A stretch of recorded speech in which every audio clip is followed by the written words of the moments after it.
The first question would be is, how do you decide where you're going to enter an organization? How do you make your initial contact? Well, I think there's no question about it. I mean, you got to start at the top, because whatever that means in a specific setting. Because if you're looking at a plant, maybe permission of the plant manager is sufficient. If you want to study a whole company, you may need the president or the chairman's agreement. But if you don't have that kind of access, I think that you're in difficulty, because first of all, you can always have the rug pulled out from under you. And I've had examples of that which has happened to us. We just had it happen recently on a case lead. We were trying to write a case. We had the permission of the division manager, and what we didn't know was that he had never talked about it with his boss, one of the group vice presidents. The group vice president thought it was a bad idea, and we're 3 weeks into the project and we get it pulled out from under us. So that's an example of what can happen to you, and why I think it's important to kind of have that access cleared as far from the organization as you can get. The other reason is that I think there's another reason for it too, though, which is that if you have the commitment of the top people, you're more likely to get the cooperation of subordinate levels of management. That's good on the access question. Now I want to ask you, in the interviewing process itself, do you usually go in, observe the culture for a couple of days, and that influences the types of questions you ask, or do you usually go in with a prearranged schedule of interview questions depending on the topic? Well, I don't see how, I mean, maybe some people can do it the other way, but I don't see how you can go into an organization and just kind of observe. You're in the way. You gotta have some reason to be there, and I think the reason for being in an organization is in order to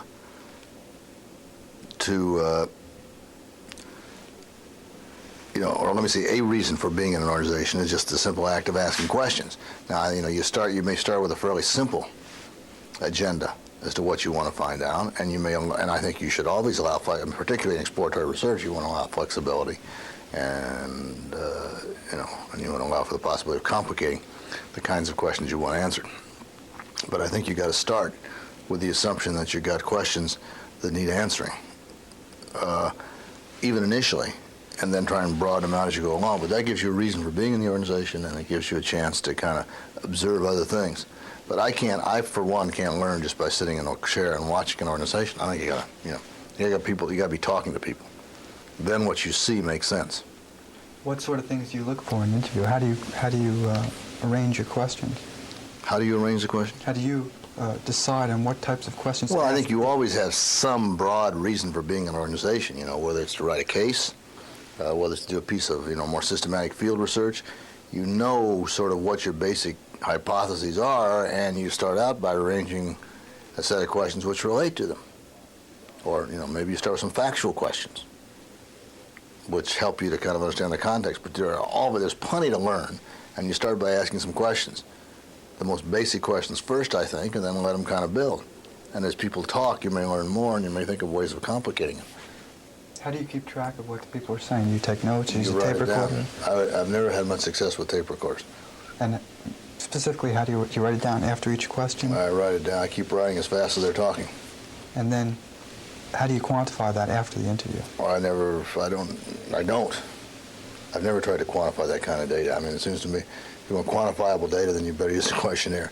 Otherwise, you're using impressionistic data and you're taking notes. I mean, you can always go through afterward and count the number of people who said something. But I trust my own impressions more than I do those kind of countings, frankly. And how do you use the answers then in writing the final project? You draw from that to kind of, either as anecdotal or clinical evidence of what people have told you and what it means. If you want more systematic studies, I mean, I guess what I'm really talking about, when I talk about field research, of the sort we're talking about now, I'm thinking about clinical research of kind of the anthropological sort, where you really are out observing and trying to understand a total social system. And you do it by using your own head, your eyes, and your ears as your data gathering tools. And I don't think quantification is really going to help you very much in that respect. Because the reader's really depending on your interpretation of, of what's being said and why it's being said, and all the inferences you can draw from it. If you're the only interpreter, how do you remain objective then? Or what type of exercises do you go through in order to step back? Well, it's nice if you have more than one person involved. That helps to maintain your objectivity. The second thing that I think is important is that you try to get a number of different data points, and by being systematic in what you write down, you try to check it against it. And I usually go into a project with several different people. We have conferences about what we're seeing. We're seeing the same things. We're seeing different things. Why are we seeing different things? Is that our differences in, kind of where we're coming from? Is it differences in different parts of the organization we're talking to? Well, let's try and understand those differences. I mean, that's kind of where we start. Are there any specific skills that you think an effective interviewer or observer or field researcher has to develop? Yeah, the capacity to listen and not make value judgments too quickly. But in a little more detail, what do you mean not make value judgments? Well, I mean, I think not to try and understand what's going on, but not be judgmental about whether it's good or bad. I think that this kind of listening is very much like the psychiatrist or the psychologist, the clinical psychologist. You're really trying to understand another person's point of view without drawing judgments about whether it's good or bad.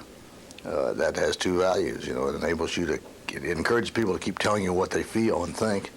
But most importantly, it enables you to be, by suspending judgment in that way,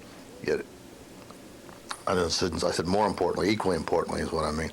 It should help you to kind of get people to tell you what they really think is going on. Are there certain ethical issues, or confidentiality seems to be a major point? How do you, across interviews within the same organization, how do you approach topics of confidentiality or assuring people that what they say will only go, understanding that the experimenter has to be reasonably competent and reasonably understand the issue of ethics, but more generally, you're going to go through a series of interviews and build on each one and learn from each one. How can you go through each interview and say, well, I hear that some people in the organization... I would never say I hear. I mean, that implies that you heard from someplace else. You can ask the question without saying I hear.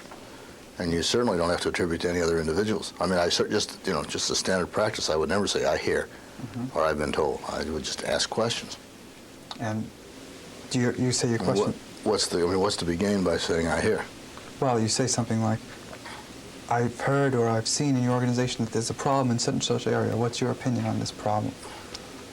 It may not be it may not be in... Well, you may want to do some things like that, but then I think you've got to do it in such a way that you're not revealing where the sources of your information are coming from. And I think that's terribly important to the whole question of building trust. You're not going to get good information unless people feel you're trustworthy. What types of methods do you use besides interviewing methods? Do you think it's good to use a lot of different methods to come at the problem? Depends on what you're trying to do. I mean, what kind of information you're trying to get.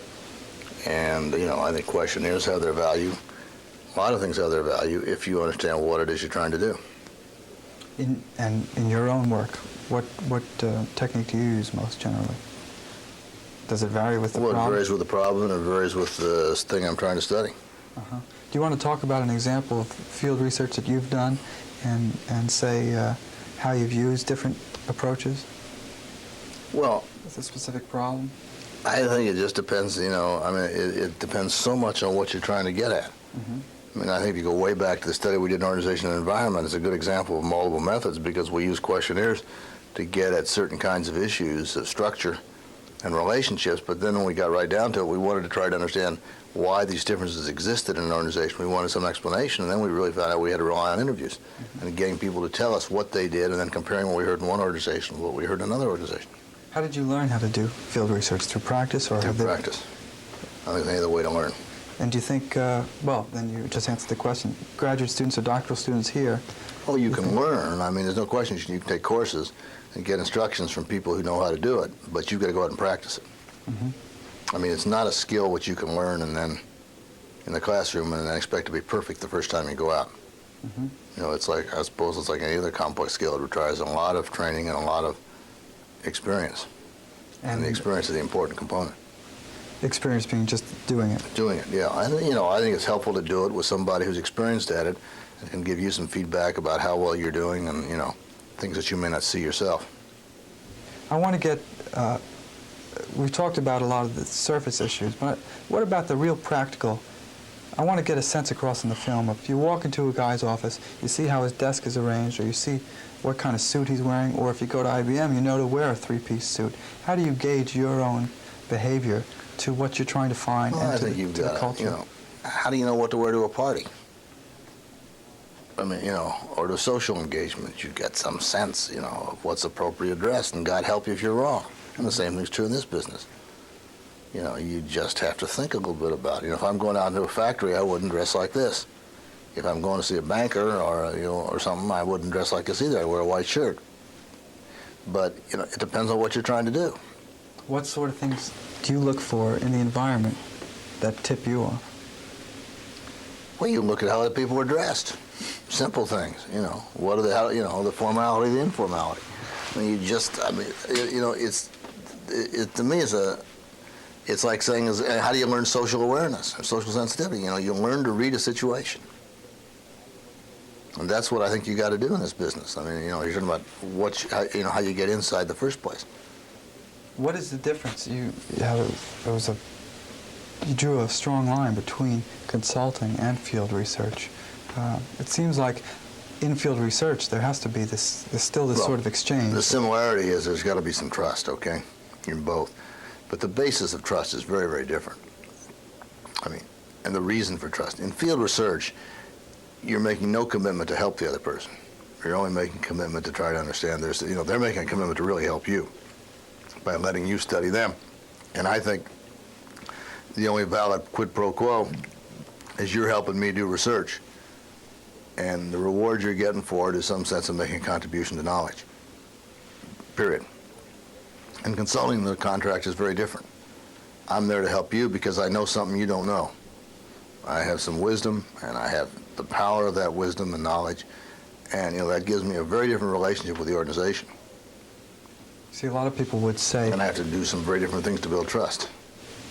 In terms of field research, a lot of people would say, you're having a satisfying interview if the person, the interviewee, feels they're getting something out of the interview. Not like in this case, but... Well, I think it's garbage. I really do. Why is that garbage? Because I don't think you're really helping people in the sense you are. So, I don't think a consultant is necessarily helping people in each interview either.